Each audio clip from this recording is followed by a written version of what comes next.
Back on the Rob Dibble Show with Ben Darnell on your afternoon drive. Thank you so much for keeping us on the air. Another guy who keeps us on the air is Dom Amore from the Hartford Courant, covers UConn sports, MLB, everything else for the Hartford Courant. He joins us on the Bobby V Sports Tech Hotline. Dom, what did you think of the game last night for the UConn men?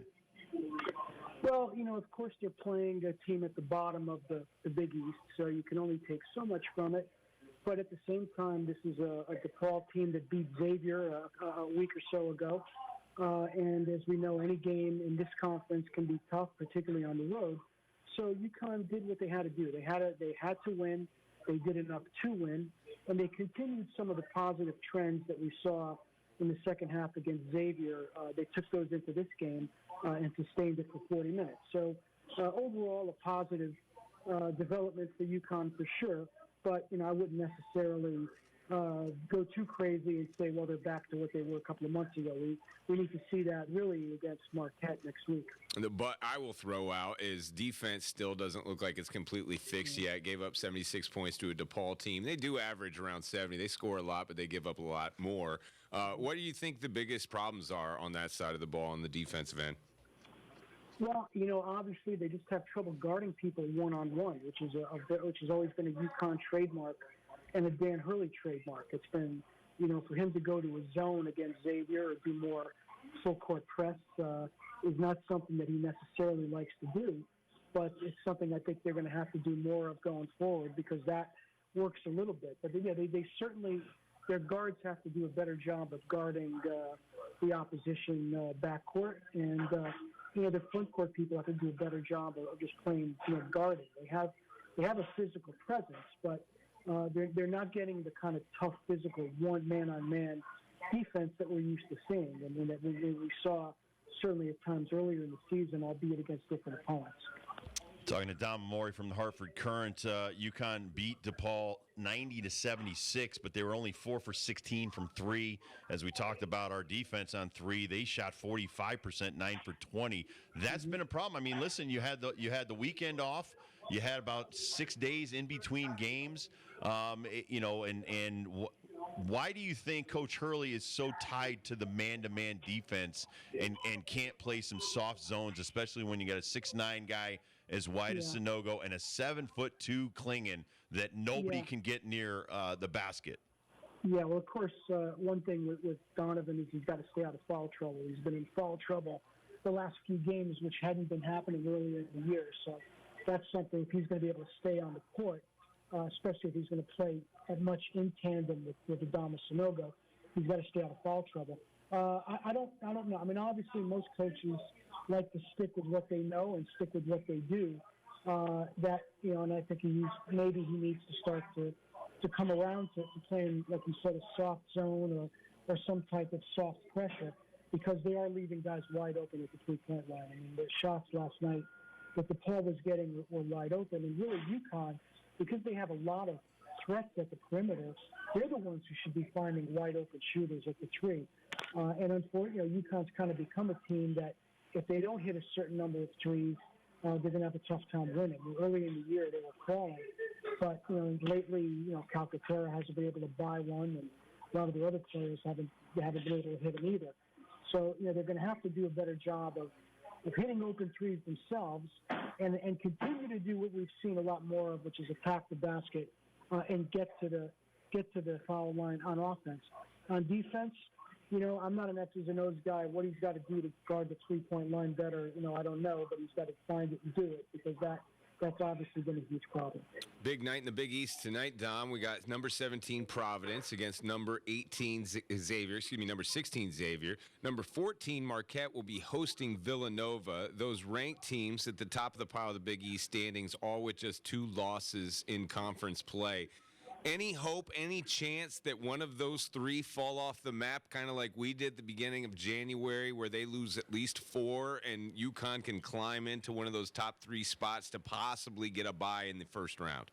Well, there's always a chance of that happening. We see Zach Fremantle is out for a month now with a foot injury, and that could make Xavier a much, much different team. They lost to Creighton, very nearly lost to UConn, lost to DePaul earlier. So, it's possible that it could be their turn for a bit of a tailspin. UConn's going to have an opportunity to maybe help one of these teams fall into a tailspin by beating them, like Marquette, when they come into Hartford next week. So, there's always a chance. I mean, one thing is for sure, it's a very tough conference. Everybody plays everybody twice. So if you win, you're going to gain on somebody.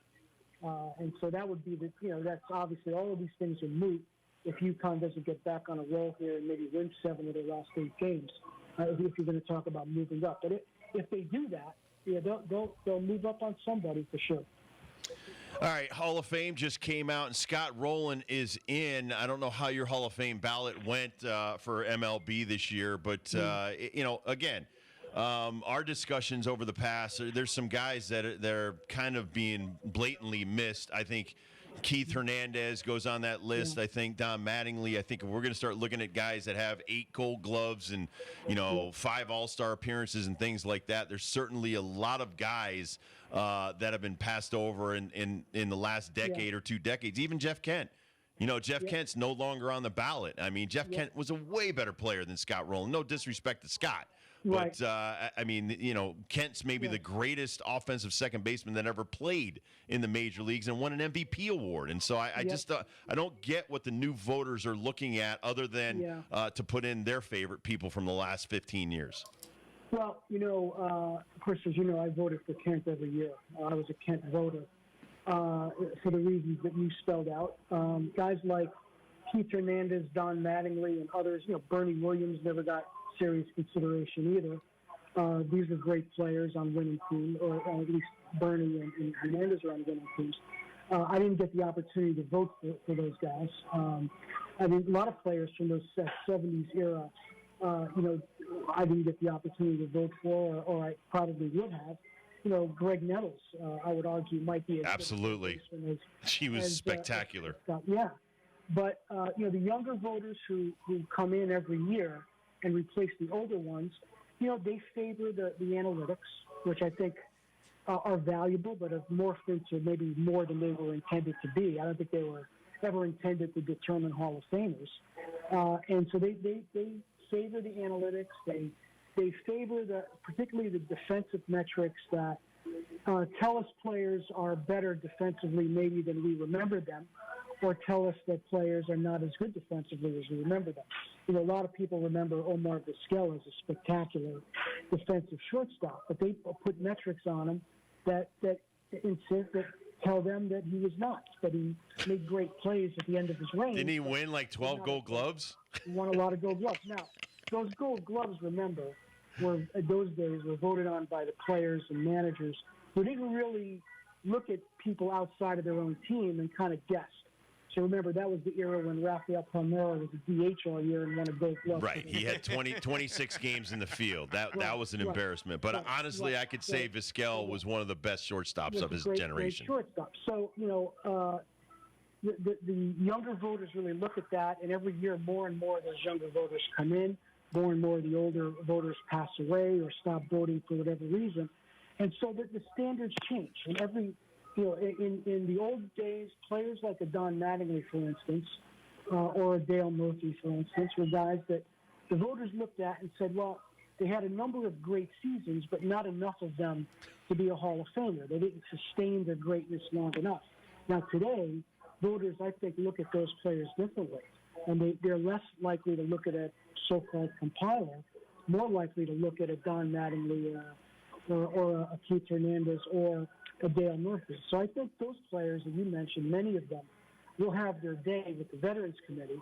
The Veterans Committee, I think, will start to look at those players differently. But I think for the foreseeable future, you're going to see a lot of players that you might think by the eyeball test were very good, but not necessarily Hall of Famers, but the younger voters look at them differently. I can't bring myself to vote for Bobby Abreu, for instance, but a lot of younger voters put the metrics on him and say this guy should be in the Hall of Fame. And Rowland was like that at the beginning. Eventually, when he started getting 60% of the vote, I started to move in his direction because I don't want to be one of 29% that keeps him out. That's kind of the way I look at that. When I know a majority is voting, I tend to go that way. But the younger voters don't put as much weight on the steroids. So if Bonds and Clemens stayed on 15 years, I think they would have gotten in via the writers' vote. So a lot of these things are just reflective of the signs of the times, reflective of younger voters. And, you could certainly argue, and I would accept the argument that, we've had our day. We've had our opportunity to vote for players, and now it's time for the younger voters to express their views. I just wish that they didn't make that change and that they still had, 5 more years to look at Bonds and Clemens, or 5 more years to look at Kent, or 5 more years to look at some of the others who are about to fall off the ballot.